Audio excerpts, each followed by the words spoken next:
ہمارے سب کانٹیننٹ میں ایک بہت ہی ٹاپک ڈسکس کیا جا رہا ہے. میں چاہوں گا کہ اس کے اوپر آپ ہماری رہنمائی کریں. اور بہت ہی ایک اثر و رسوخ رکھنے والی شخصیت نے جنت کی حوروں کے حوالے سے ہمیں ایک نئے آئیڈیا سے متعارف کروایا ہے.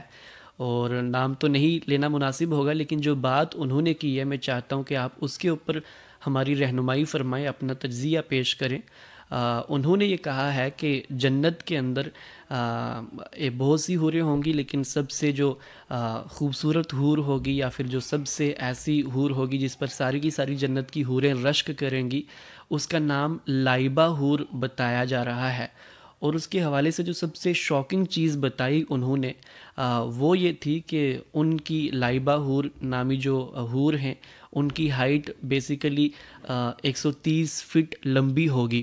اور پھر ساتھ میں انہوں نے یہ بھی بتایا کہ چونکہ حضرت آدم علیہ السلام کی ہائٹ، ان کا قد بھی کافی لمبا تھا، تو اس وجہ سے جب ہم جنت میں جائیں گے تو ہمارا قد بھی اتنا ہی ہو جائے گا. تو لہٰذا یہ شاکنگ اتنی زیادہ رہ نہیں جاتی کیونکہ ہماری ہائٹ بھی انکریز ہو جائے گی. اور ساتھ میں انہوں نے یہ بھی بتایا کہ وہ اتنی خوبصورت حور ہے کہ اگر ہم دنیا کے اندر اس کو دیکھ لیں تو دیکھنے والے اس کی خوبصورتی کو دیکھ کر وہ بالکل ہی ختم ہو جائیں گے. تو میں چاہوں گا کہ آپ اس کے حوالے سے بھی ہماری رہنمائی کریں کہ کیا اس طرح کی چیزیں ہماری دین کے اندر بیان ہوئی ہیں. اور ساتھ میں یہ بھی ہماری گزارش ہے آپ سے کہ جنت کی حور کا جو اصل پورا کا پورا بنیادی کنسپٹ جو قرآن سنت میں بتاتا ہے اس کے اوپر بھی ہماری رہنمائی کریں. جی بہت شکریہ جناب. دیکھیے اس میں 3 چیزیں سمجھنے کی ہیں. پہلی چیز یہ ہے کہ اللہ تعالیٰ نے اپنی کتاب میں جب ہمیں اس جہان کی اخبار سے آگاہ کیا ہے کہ جن کو ہماری آنکھوں نے نہیں دیکھا، تو اس کے لیے جو طریقہ کار اپنایا گیا ہے وہ متشابہات کا ہے. اللہ تعالیٰ ہر چیز پر قدرت رکھتے ہیں. وہ اگر کسی چیز کو کمیونیکیٹ کرنا چاہیں، بیان کرنا چاہیں، تو کوئی چیز ان کے لیے مزاحم نہیں ہو سکتی. لیکن یہ انسانوں کی کمی ہے کہ انسان جب بھی کسی فہم کو، کسی نقطہ نظر کو، کسی آئیڈیا کو پرسیو کرتے ہیں تو زبان کے قالب میں کرتے ہیں. اور زبان کا معاملہ یہ ہے کہ وہ ہمیشہ لوگوں کے استعمالات سے وجود پذیر ہوتی ہے. تو ہم لوگ ان چیزوں کو سمجھتے ہیں جو ہمارے دائرہ علم میں ہوتے ہیں، ہمارے لیے ایک مشاہدہ بن چکے ہوتے ہیں یا ایک حقیقت ہوتی ہے. زبان انہی حقائق کو نئے رنگ، نئے آہنگ میں ڈھال کر ہم تک پہنچا دیتی ہے. دیکھیے میں اور آپ جو روزانہ گفتگو کرتے ہیں، اگر آپ کس دن تجزیہ کریں اپنی گفتگو کا، تو ہماری گفتگو میں جتنے الفاظ استعمال ہوتے ہیں وہ میرے اور آپ کے درمیان ایک مشترک پوائنٹ آف ریفرنس ہوتے ہیں، مشترک حقیقت ہوتے ہیں، ہم دونوں کا مشترک حافظہ ہوتا ہے. اسی لیے جو میں کہنا چاہتا ہوں آپ سمجھ لیتے ہیں، اور جو آپ کہنا چاہتے ہیں وہ مجھ تک کمیونیکیٹ ہو جاتا ہے. تو اللہ تعالیٰ نے اس چیز کی رعایت سے، کیونکہ انسان یہ جو عالم ہے اس کے مشاہدات پر مبنی اپنی زبان مشتمل رکھتے ہیں، تو نادیدہ عالم کے حقائق جن تک اس کی عقل، اس کا شعور، اس کی نظر کبھی نہیں پہنچ سکی، ان حقائق کو کیسے ہم تک کمیونیکیٹ کریں. جنت ہم نے نہیں دیکھی، ہم نے جہنم نہیں دیکھی، ہم نے خدا کی ذات کا مشاہدہ نہیں کیا. تو اب ان چیزوں کو اللہ تعالیٰ ہمیں سمجھانا چاہتے ہیں، بتانا چاہتے ہیں، پہنچانا چاہتے ہیں. تو کیسے پہنچائیں؟ میں نے گزشتہ دنوں ایک گفتگو میں اس طرف اشارہ کیا تھا کہ یہ مشکل اس معنی میں کہ انسان تک ان حقائق کو پہنچانا ناممکنات میں سے ہے. خود انسانوں کو اس کا کبھی کبھی سامنا کرنا پڑ جاتا ہے. مثلا اگر کوئی آپ کا مخاطب ان حقائق سے واقف نہ ہو جن حقائق کو آپ پہنچانا چاہتے ہیں، تو آپ ہمیشہ وہاں پر تمثیل کا طریقہ اختیار کرتے ہیں. تمثیل کا مطلب یہ ہوتا ہے کہ وہ چیز جو آپ پہنچانا چاہتے ہیں اس سے مماثل کوئی ملتی جلتی قریب کی چیز ہے جو کہ آپ کے شعور میں ہے، آپ اس کی مثال پیش کرتے ہیں. اپنی حقیقت کو جو آپ کے ضمیر میں ہے اس کے مشابہ قرار دے کر اپنی بات کو پہنچاتے ہیں. آپ یہ دیکھیے کہ ہندوستان کے پہلے مورخ ہیں یوسف خان کمبل پوش. وہ پہلی دفعہ جب برطانیہ عظمیٰ گئے ہیں تو وہاں کے حالات سے انہوں نے ہندوستان کے لوگوں کو آگاہ کرنے کے لیے ایک ناول لکھا ہے. اس ناول کے اندر جب ان کو یہ بتانا ہے کہ ہندوستان کے لوگوں کو کہ انگلستان میں، برطانیہ عظمیٰ میں ٹرام چلتی ہے، تو جو طریقہ کار انہوں نے اختیار کیا ہے وہ طریقہ کار انہی متشابہات کا ہے.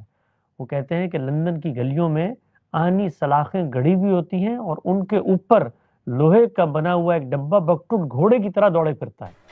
اب ہندوستان کے لوگ آہنی سلاخوں سے واقف ہیں اور لوہے کے ڈبے سے واقف ہیں اور بکٹوٹ گھوڑے سے واقف ہیں, لیکن ٹرین سے واقف نہیں ہے, ٹرام سے واقف نہیں ہے. تو انہوں نے ٹرام کو تمثیل میں ڈھال کر اپنی قوم تک پہنچانے کی کوشش کی. یہی معاملہ ہے جو اللہ تعالیٰ کرتے ہیں. وہ انسانوں کو متشابہات کے ذریعے ان حقائق کا تعارف کراتے ہیں جو ان کے لیے نادیدہ ہیں, جو انہوں نے کبھی نہیں دیکھے. انہوں نے اس کے لیے جو طریقہ کار اختیار کیا ہے وہ طریقہ کار تمثیل کا ہے, اور جنت اور جہنم کے بارے میں یہ بتایا ہے کہ وہاں پر جو کچھ تمہیں حاصل ہوگا وہ ان طریقوں کا ہوگا. کن طریقوں کا ہوگا؟ جن طریقوں کو میں اپنے لیے محبوب سمجھتا ہوں. مثلا مجھے یہ منظر بڑا اچھا لگتا ہے کہ نیچے سے پانی بہ رہا ہو اور ہریاول سبززار ہوں اور بڑے بڑے محلات ہوں اور اس کے اندر بل کھاتی ندیاں ہوں اور ٹھنڈے چشموں کا شور ہو. یہ چیزیں میری فطرت بطور انسان دنیا میں رہتے ہوئے مجھے اٹریکٹ کرتی ہیں. اور پھر قرآن مجید جن کو مخاطب کر رہا ہے وہ اس کے اولین مخاطبین ہیں. ان کو جو چیزیں اس پہلو سے اٹریکٹ کرتی ہیں, جن سے وہ اس تصور کو اپنے ذہن میں پیدا کر سکتے ہیں آسائشوں کا, ان کو سامنے رکھ کر گفتگو کی جا رہی ہے. آپ نے دیکھا ہوگا یہ اکثر مولدین حضرات بھی اعتراض کرتے ہیں کہ بھئی تمہارا قرآن تو کہتا ہے کہ وہاں پر مثال کے طور پہ یہ بہتی ندیوں کا شور ہوگا اور یہ نیچے سے پانی بہ رہا ہوگا, تو کسی انسان کو ہو سکتا ہے پانی اچھا نہ لگتا ہو, یا کسی انسان کے لیے صحرا کی ریت اس کو زیادہ فیسینیٹ کرتی ہو. تو یہ قرآن مجید میں جو نعمتیں بتائیں گے یہ میرے لیے تو کسی طور پہ فیسینیشن کا باعث نہیں بنتی. تو اس کو بھی ہم یہی بتاتے ہیں کہ یہ تمہیں نہیں بتائیں, یہ اپنے اولین مخاطبین کو بتائیں. ان کے اندر جو سینس ہے اس کو تم اخذ کرو, ان کے اندر جو مقصد ہے اس کو تم لے لو. وہ کیا ہے؟ وہ قرآن مجید نے دوسری جگہ پہ بیان کیا ہے, وَلَكُمْ فِيهَا مَا تَشْتَهِي أَنفُسَكُمْ. تمہارے لیے اس جنت میں وہ کچھ ہوگا جو تم چاہتے ہو, یعنی تمہارے دل کی جو آرزویں ہیں, تمہارے خواہشات اور تمنائیں ہیں, ان کو وہاں پر خدا پورا کر دے گا. لیکن جو خدا نے چیزیں بتائی ہیں اس کے لیے تشبیہ کا طریقہ اختیار کیا ہے. تو اب تشبیہ کے طریقے کو اختیار کرنے کے بعد خدا تعالیٰ نے ایک اور بات بتائی ہے, اور وہ انسانوں کے فہم اور مزاج کو سامنے رکھ کر بتائیے کہ جب کبھی بھی میں کسی چیز میں اس طرح تمثیل کا طریقہ اختیار کروں اور متشابہ انداز میں, ملتے جلتے انداز میں اس کو بیان کروں, تو وہاں پر تمہارا رویہ کیا ہونا چاہیے. اس کو دیکھیے سورہ آل عمران میں اللہ تعالیٰ نے بیان کیا اور وہ بتایا کہ اللہ تعالیٰ کے جو تم سے مطالبات ہیں وہ محکمات ہیں, ان کے اندر کسی شک و شبے کی کوئی گنجائش نہیں. اس کے لیے عالم دیدہ اور عالم نادیدہ کے اندر تمہارے علم کی بھی کوئی رعایت نہیں. وہ سب واضح ہیں, بین ہیں, کھول کے رکھ دی گئی ہیں. لیکن وہ جو نادیدہ عالم ہے اس کے بارے میں اللہ نے یہ طریقہ کار اختیار کیا. اس طریقہ کار میں یہ چیز پیش نظر رکھو کہ جن لوگوں کے دلوں میں زیغ ہوگا, ٹیڑھ ہوگی, کجی ہوگی, وہ ان متشابہات کی حقیقت کے در پہ ہو جائیں گے. ہم متشابہات کا معنی جانتے ہیں, اس کا مفہوم جانتے ہیں, جو الفاظ اس میں استعمال کیے گئے ہیں وہ میرے اور خدا تعالیٰ کے درمیان مشترک حقیقت بن چکے ہیں. نہر ہے, محل ہے, پانی ہے, لیکن اس کی حقیقت کیا ہوگی, وہ اس کی عملی صورت کیا ہوگی, اس کا مصداق کیا ہوگا, یہ اللہ تعالیٰ کہتے ہیں کہ اگر تم جاننے کے درپے ہوتے ہو تو یہ خدا کے دین میں ایک بڑی گمراہی ہے. اور فرمایا راسخون فی العلم جو ہوتے ہیں وہ ان حقائق کو جیسے بیان کیا گیا ہے جو ان کا مقصد ہے اس کے لحاظ سے پرسیو کرتے ہیں. تو فکری گمراہی کا یہ بہت بڑا زینہ ہے کہ ہم متشابہات کی حقیقتیں متعین کرنے لگ جائیں, اور وہ چیزیں کہ جو ہم نے نہیں دیکھی اور ہم تک اس طرح تمثیل کی صورت میں پہنچائی گئی ہیں ان کے عملی مصداقات اور ماڈلز بنا کے لوگوں کے سامنے رکھ جائیں. یہی وہ غلط فہمی ہے, یہی وہ غلطی ہے جو صوفیہ حضرات نے خدا کے وجود کے باب میں اپنائی. اس کی ذات کا ہمیں کوئی تعارف نہیں ہے, لیس کمثلہ شیء. اللہ تعالیٰ نے اپنی صفات بتائیں, ایٹریبیوٹ بتائے, اور کہا کہ ان ایٹریبیوٹ کا کچھ حصہ تمہارے اندر بھی رکھا ہوا ہے, میرے اندر بھی رحم ہے, میرے اندر بھی ظلم ہے, میرے اندر بھی عدل ہے. یہ سب چیزیں ایک کامل شکل میں خدا کے موجود ہیں. تو میں صفات سے اس کا تعارف حاصل کرتا ہوں, لیکن آپ ذات کے در پہ ہو جائیں, آپ اس ذات کی گتھیاں سلجھانے لگیں, اس کی ماہیت طے کرنے لگیں, اس کے وجود کا احاطہ کرنے لگیں, تو یہاں سے وہ ساری کی ساری گمراہی کا رشتہ پھوٹتا ہے جو ہم تصوف میں دیکھتے ہیں. پھر کیا ہوتا ہے؟ آپ ذات بہت کو زیر بحث لے کر آتے ہیں، اور پھر اس کے بعد وحدت الوجود، وحدت الشہود کے نظریات اس سے پیدا ہوتے ہیں، اور گمراہیوں کا ایک لامتناہی سلسلہ جس میں آپ پڑ جاتے ہیں۔ تو پہلی تنبیہ جو بندہ مومن کو قرآن مجید کو پڑھنے کے بعد پیش نظر رکھنی چاہیے کہ جتنا کچھ اللہ نے بتا دیا ہے اس سے رائے آگے نہیں جانا، اور بتانے کا مقصود مجھے وہ سینس کمیونیکیٹ کرنا ہے، نہ کہ میں اپنے ذہن کے اندر اس سینس کو سامنے رکھ کے ماڈلز بنانا شروع کر دوں۔ یہ پہلی چیز ہے کہ جنت جہنم متشابہات کے پس منظر میں متعارف کرائی گئی ہے۔ دوسری چیز یہ ہے جو آپ کا سوال ہے کہ جس وقت یہ کروایا گیا اس وقت جنت اور جہنم کی تصویر کھینچی گئی، تو اس تصویر کے اندر بعض چیزیں زیر بحث آ گئیں جن کو میں اور آپ سمجھتے ہیں۔ انہی میں سے ایک چیز حور بھی ہے۔ یہ حور کا لفظ، اس پر بڑی تفصیل سے ہم نے گفتگو کی ہے 23 اعتراضات کی سیریز میں۔ جو لوگ اس حوالے سے جو روایتی نقطہ نظر ہے اس کو سامنے رکھ کر ہمارے نقطہ نظر کا تقابل کرنا چاہتے ہیں، وہ وہاں پر جائیں اور اس سیریز کو شروع سے آخر تک دیکھیں۔ جنت کی حور اس کا عنوان ہے۔ تو وہاں پر غامدی صاحب نے یہ بتانے کی کوشش کی ہے کہ یہ جو حور کا لفظ ہے، یہ لفظ عربی زبان کا ایک معروف لفظ ہے۔ یہ بالکل اسی طرح کا لفظ ہے جیسے خلیفہ کا لفظ ہے۔ اب خلیفہ کے لفظ کو سامنے رکھ کر آپ پوری کی پوری خلافت کا تصور اس سے برآمد کر لیتے ہیں، اگرچہ وہ عربی زبان کا ایک لفظ ہے، وہ کوئی اصطلاح نہیں ہے، وہ کوئی دینی تصور اپنے ساتھ نہیں رکھتا۔ یہی معاملہ حور کا ہے۔ حور عربی کا ایک لفظ ہے، یہ ایڈجیکٹو ہے، صفت ہے، اور یہ صفت کچھ خواتین کے ساتھ قرآن مجید نے استعمال کی ہے۔ وہ خواتین کوئی الگ مخلوق ہوں گی؟ ہم یہ کہتے ہیں کہ جن خواتین کی صفت کے ساتھ اس کو قرآن مجید میں استعمال کیا گیا ہے وہ جنت کی انہی خواتین کی صفت ہے جن کو اللہ نے جنت کے لیے منتخب کر لیا ہے۔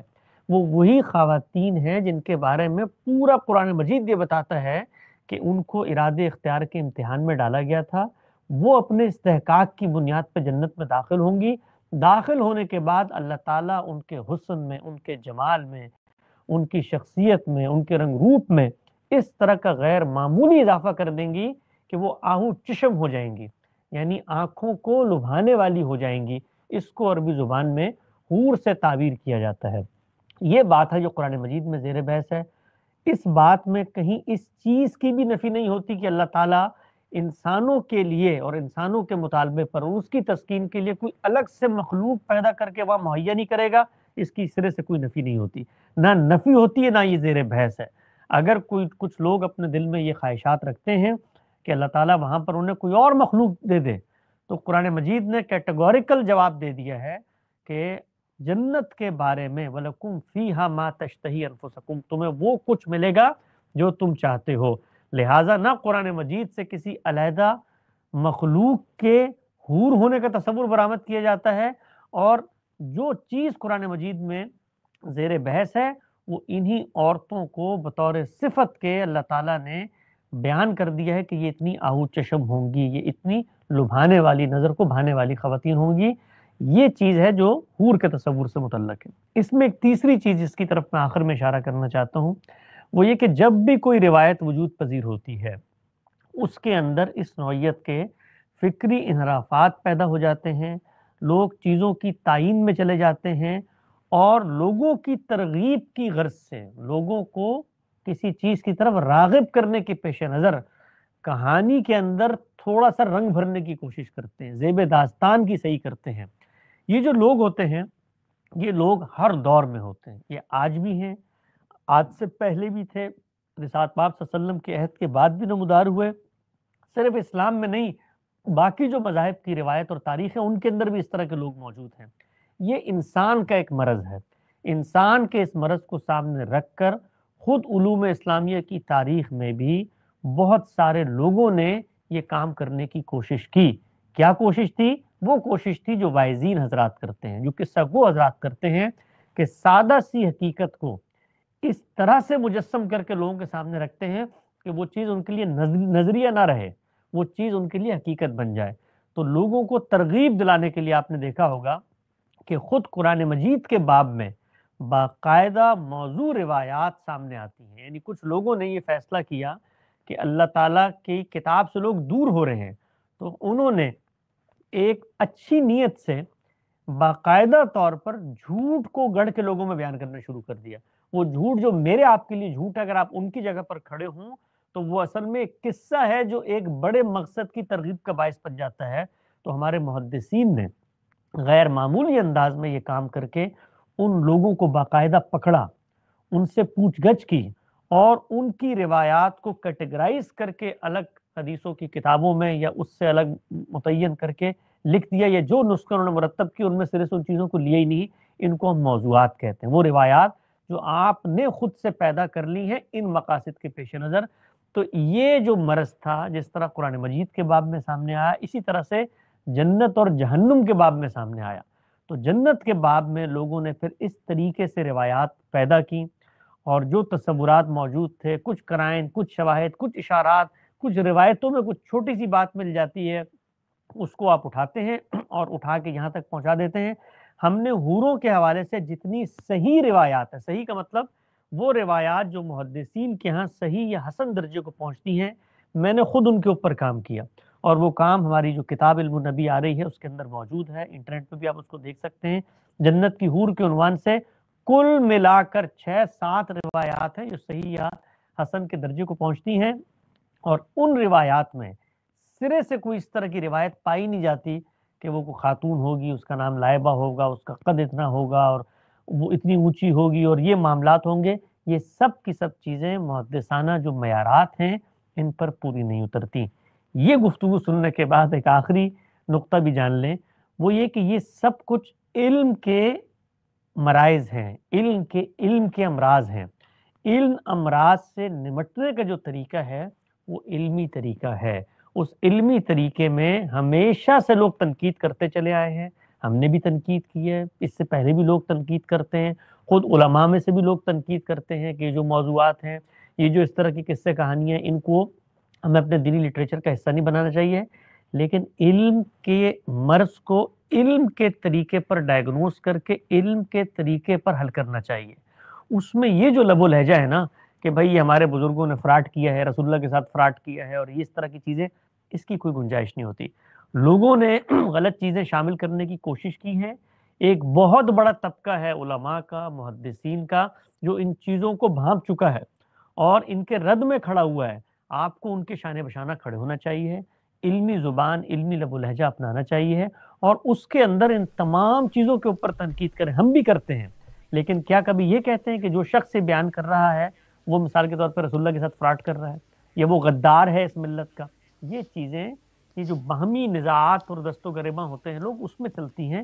علم کی بحث میں علم کی غلطی ہوتی ہے اور اس غلطی کو درست طریقے سے نشاندہی کر کے آپ نے اپنی جگہ پہ پلیس کرنا پڑتا ہے۔ اور درست طریقہ کیا ہے؟ وہی اصولی طریقہ، متشابہات کے در پہ نہیں ہونا، جتنی بات بتائی گئی ہے اس بات کو سمجھ لینا۔ جی بہت شکریہ حسن بھائی، بہت تفصیل کے ساتھ آپ نے پہلے تو ہمیں یہ بتایا کہ ہماری متشابہات کو لے کر اپروچ کیا ہونی چاہیے، اور اس کے بعد جو حور کا صحیح درست کنسپٹ ہے وہ بھی آپ نے مختصراً ایکسپلین کیا۔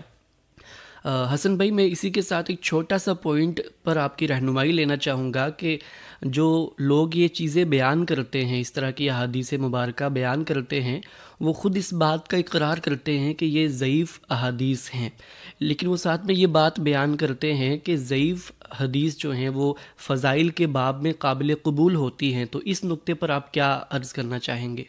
یہ بالکل غلط نقطہ نظر ہے۔ ضعیف روایات کو سب سے پہلے دیکھنا چاہیے کہ اگر وہ احکام کے باب میں آئیں تو وہ قابل اعتنا بنتی ہیں، اس لیے کہ احکامات میں کسی چیز کو گڑھ کے شامل کرنا یہ بڑا مشکل کام ہے۔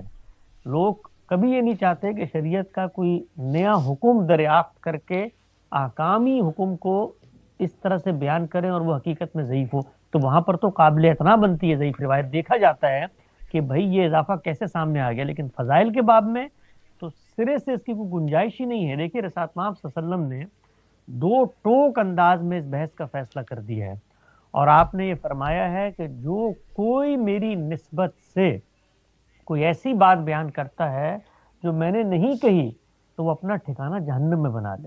یہ آپ کی کیٹیگوریکل اسٹیٹمنٹ ہے۔ اس اسٹیٹمنٹ کو سامنے رکھ کر کیا رویہ ہے جو پیدا ہوگا؟ رویہ یہ پیدا ہوگا کہ اگر آپ صلی اللہ علیہ وسلم کی نسبت سے کوئی اس طرح کی روایت سامنے آتی ہے جس کے اندر ضعف ہے، جس کے راوی کے بارے میں ہمیں تردد کا سامنا کرنا پڑتا ہے. یہ بات آپ پیش نظر رکھیں کہ محدثین نے جس وقت یہ علم روایت وجود پذیر کیا ہے تو اس میں بڑے تفاحص کے بعد، بڑے غور و فکر کے بعد ان اصولوں کو رکھا ہے. وہ کچھ اصول کانٹینٹ سے متعلق ہیں اور کچھ اصول اس بندے، اس راوی سے متعلق ہیں جو وہ کانٹینٹ بیان کر رہا ہے. اس میں پہلی چیز کیا ہے کہ وہ قرآن و سنت کے خلاف نہ ہو. دوسری چیز کیا ہے کہ جو کانٹینٹ بیان کیا جا رہا ہے وہ علم و عقل کے مسلمات کے خلاف نہ ہو. اس طرح سے جو بندہ زیر بحث آتا ہے وہ بندے کے ساتھ پہلی چیز کیا ہے کہ وہ صادق ہو، اس کے اندر صدق پایا جاتا ہو، وہ چیزوں کو گڑھ کے بیان کرنے کی شہرت نہ رکھتا ہو، وہ دیانتدار ہو، وہ امین ہو. یہ چیزیں اس کے کریکٹر کو واضح کرتی ہیں. دوسری چیز کیا ہے کہ جس سے بیان کر رہا ہے اس کے ساتھ سلسلہ سند کا اتصال ہو. اور تیسری چیز کیا ہے کہ بیان کرنے والا اپنی ایمانداری، اپنی صداقت کے ساتھ ساتھ اس بات کو کیپچر کر کے بیان کرنے کی صلاحیت رکھتا، گویا اس کا حافظہ ہو. یہ سب چیزیں کیوں متعین کی؟ اس لیے متعین کی ہیں کہ ان کے ذریعے سے ہمارا اعتماد پیدا ہوتا ہے کہ جو بات پیغمبر کی نسبت سے آ رہی ہے وہ بات کامن سینس کے اوپر، اعتماد پر، ظن غالب پر پوری اترتی ہے کہ بندے نے جیسے سنی ہی اپنے الفاظ میں آگے بیان کر دی. اس میں اگر کوئی تردد پیدا ہو گیا ہے تو اللہ کے پیغمبر کی تنبیہ کا تقاضا یہ تھا کہ اس کو زبانوں پر بھی نہ لایا جاتا، چاہے جائے کہ اس کو ان معاملات میں استعمال کر لیا جائے جس میں سب سے زیادہ خرابیاں پیدا ہوتی ہیں. اور یہی وہ معاملات ہیں جہاں پر مجروح لوگ داخل ہو کر اس طرح کی خرابیاں پیدا کرتے ہیں. تو احکامات میں اگر کوئی ضعیف روایت آتی ہے تو وہ زیادہ قابل اعتنا بنتی ہے، لیکن فضائل کے باب میں تو سرے سے کسی ضعیف روایت کو بیان کرنا دینی لحاظ سے ناجائز ہے.